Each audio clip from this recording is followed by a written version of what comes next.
Iran Israel యుద్ధంలో missiles పాత్ర ఎనలేనిదనే చెప్పాలి. సెకండ్లో భారీ విధ్వంసం, క్షణాల్లో వందలాది ప్రాణాలు గాల్లో కలిపేయడం వీటి స్పెషాలిటీ. అయితే భవిష్యత్తును ఇరాన్ ముందే పసిగట్టిందా?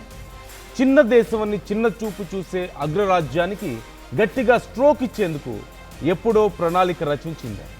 ఎస్, మిడిల్ ఈస్ట్లో జరుగుతున్న ఇరాన్ విధ్వంసకాండను చూస్తే అదే అనిపిస్తోంది. కేవలం తనకే సాధ్యమైన, తమకే ప్రత్యేకమైన బ్యాలిస్టిక్ మిజైళ్లతో ప్రతిదాడులు చేస్తూ శత్రువులకు చుక్కలు చూపిస్తోంది.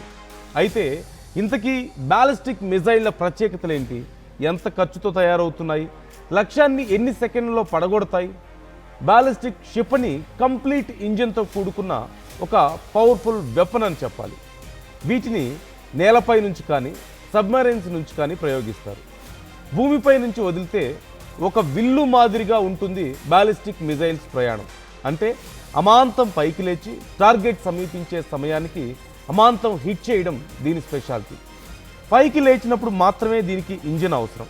ఆ తర్వాత గురుత్వాకర్షణ శక్తితో టక్కున టార్గెట్ను హిట్ చేసేస్తుంది. బ్యాలిస్టిక్ మిజైళ్లు 4 రకాలుగా ఉంటాయి. 1000 కిలోమీటర్ల కంటే తక్కువ పరిధిలో వాడే వాటిని SRBMగా పిలుస్తారు. 1000 నుంచి 3000 కిలోమీటర్ల పరిధిలో ఉన్న శత్రువుని పడగొట్టాలంటే MRBMను యుద్ధానికి రెడీ చేస్తారు.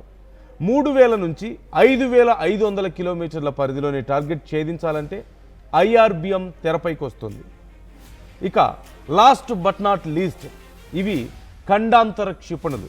అంటే 5500 కిలోమీటర్ల కంటే ఎక్కువ డిస్టెన్స్ ఉండే వాటిని ICBM చూసుకుంటుంది. బ్యాలిస్టిక్ మిజైల్ సిస్టంలో కాలక్రమేణీ అప్డేట్ చేస్తూ వచ్చింది ఇరాన్ డిఫెన్స్. దీంతో ప్రత్యర్థులు తల్లడిల్లిపోతున్నారు.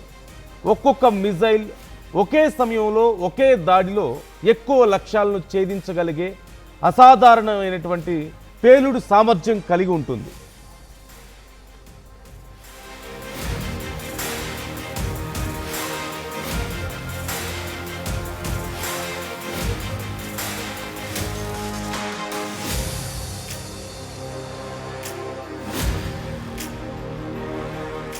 సాధారణంగా బ్యాలిస్టిక్ మిజైల్స్ ప్రయాణం 3 దశల్లో ఉంటుంది. ఇంజిన్ల సాయంతో లేచే తొలి దశను బూస్ట్ ఫేజ్ అంటారు. ఆ తర్వాత గగన ప్రయాణాన్ని మిడ్ కోర్స్ ఫేజ్గా చూస్తారు. ఇక టార్గెట్ను హిట్ చేసే దశను రీఎంట్రీ ఫేజ్ అని పిలుస్తారు. మిజైల్స్, వార్ హెడ్లు పేలుడు పదార్థాలతో నిండి ఉంటాయి. ఇవి సాధారణ పేలుడు పదార్థాలు, రసాయన, జీవాయుధాలతో పాటు అవసరమైతే అణ్వాయుధాలను సైతం మోసుకెళ్లే మెషిన్స్. బ్యాలిస్టిక్ మిజైల్ ఖర్చు విషయానికి వస్తే వాటి పరిధి టెక్నాలజీని బట్టి ఒక్కో దానికి ఒక్కో రేటు ఉంటుంది. $1 మిలియన్ నుంచి బిలియన్ల వరకు ఉంటాయి. ఒక సాధారణ ఇరానియన్ బ్యాలిస్టిక్ మిజైల్ ఖర్చు 1 మిలియన్ నుంచి 2 మిలియన్లు, అంటే 9 కోట్ల నుంచి 17 కోట్ల లోపే తయారవుతున్నాయి. అంతేకాదు, ఖండాంతర క్షిపణులుగా పిలువబడుతున్న ఇరాన్ ICBM మిజైల్స్ తయారీ ఖర్చు 250 కోట్లు.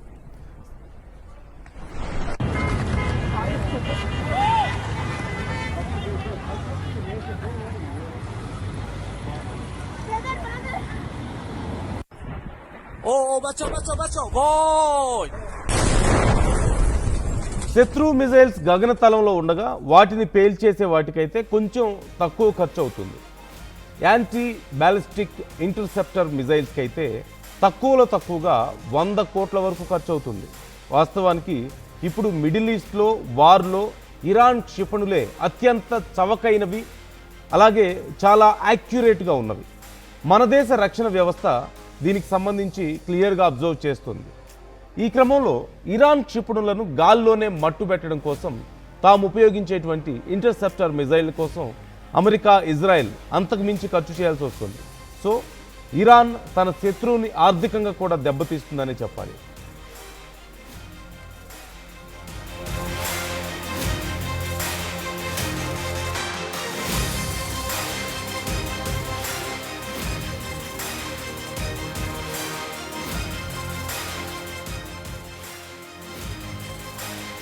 ఇక ఇజ్రాయెల్కు మద్దతుగా ఇరాన్ నాశనం కోరే అమెరికా తన మిజైల్స్తో విరుచుకుపడుతోంది.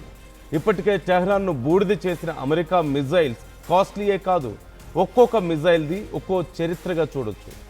ఇప్పుడు ఇరాన్పై యుద్ధంలో తొలిసారిగా ప్రెసిషన్ స్ట్రైక్ మిజైల్స్ను అమెరికా ఉపయోగిస్తోంది. ఇవి 500 కిలోమీటర్ల లోపు లక్ష్యాలను ఛేదిస్తాయి. వీటికి అయ్యే ఖర్చు ఒక్కో వేరియంట్ది ఒక్కో ధర. ఒక్కొక్కటి 13 కోట్ల నుంచి 29 కోట్ల వరకు ఉంటుంది. ఇక తోమహాక్ క్రూయిజ్ మిజైల్స్, ఇవి సుమారుగా లక్ష్యాలను ఛేదించే క్షిపణులు.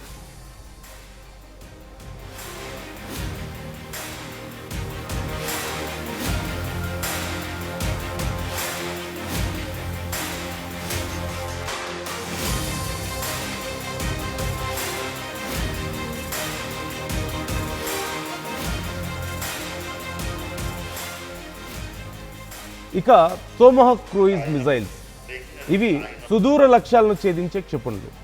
సుమారుగా 1600 కిలోమీటర్ల దూరంలోని లక్ష్యాలను కూడా ఇవి ఇట్టే పేల్చగలవు. యుద్ధ నౌకలు, సబ్మెరైన్స్ నుంచి వీటిని ప్రయోగిస్తారు. ఇవి తక్కువ ఎత్తులో ప్రయాణిస్తాయి. లేటెస్ట్ టెక్నాలజీతో దీన్ని రూపొందించారు. ప్రస్తుతానికి బ్లాక్ వి వేరియంట్ మాత్రమే తీసుకొచ్చింది యుఎస్ డిఫెన్స్. 450 కిలోల పేలుడు పదార్థాలను తీసుకెళ్లే వార్ హెడ్ దీని ప్రత్యేకత. ఇది అవసరమైతే గాలిలో గంటల పాటు ప్రయాణం చేస్తూ లక్ష్యాన్ని సైతం మార్చుకోవడం దీని స్పెషాలిటీ.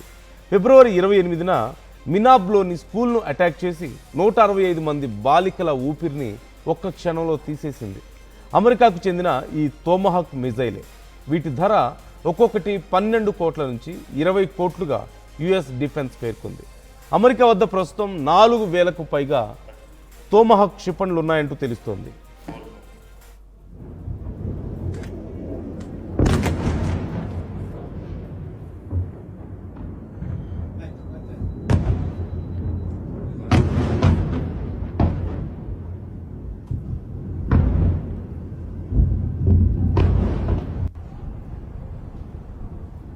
మరోవైపు ఇజ్రాయెల్ కూడా తమకు మద్దతిస్తున్న అమెరికా సాయంతో మిజైల్స్ను డెవలప్ చేసుకుని దేశ రక్షణ వ్యవస్థను పటిష్టపరుచుకుంటోంది.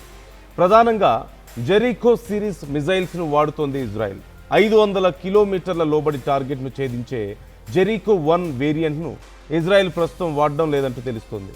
ఇక జెరికో 2, జెరికో 3 వేరియంట్లు సుదూర లక్ష్యాలను ఇట్టే చేరుకోగలవు. ప్రస్తుతానికి ఇరాన్పై నిప్పుల వర్షం కురిపిస్తున్నవి ఈ జెరికో వెపన్సే. ఖండాంతర క్షిపణులైనటువంటి జెరికో 3 కాంటినెంటల్ బ్యాలిస్టిక్ మిజైల్స్ను ఇజ్రాయెల్ తన యుద్ధంలో వాడేందుకు ప్రస్తుతం అవసరం లేదంటూ చెప్పవచ్చు. జెరికో మిజైల్స్ను తొలుత ఫ్రాన్స్ రూపొందించినప్పటికీ ఆ తర్వాత పూర్తి స్థాయిలో ఇజ్రాయెలే అభివృద్ధి చేసుకుంటూ వచ్చింది. అలాగే క్రూయిజ్ క్షిపణైనటువంటి పోపాయ్ మిజైల్స్ ఇజ్రాయెల్ రక్షణ వ్యవస్థలో చాలా కీలకం. పోపాయ్ 1, 2 వేరియంట్స్ను విమానాల నుంచి ప్రయోగిస్తారు. 350 కిలోల పేలుడు పదార్థాలను మోసుకెళ్లగలిగే వార్ హెడ్ దీని సొంతం. భూగర్భంలోని బంకర్లను టార్గెట్ చేయడంలో పోపాయ్ మిజైల్స్ దిట్టనే చెప్పాలి.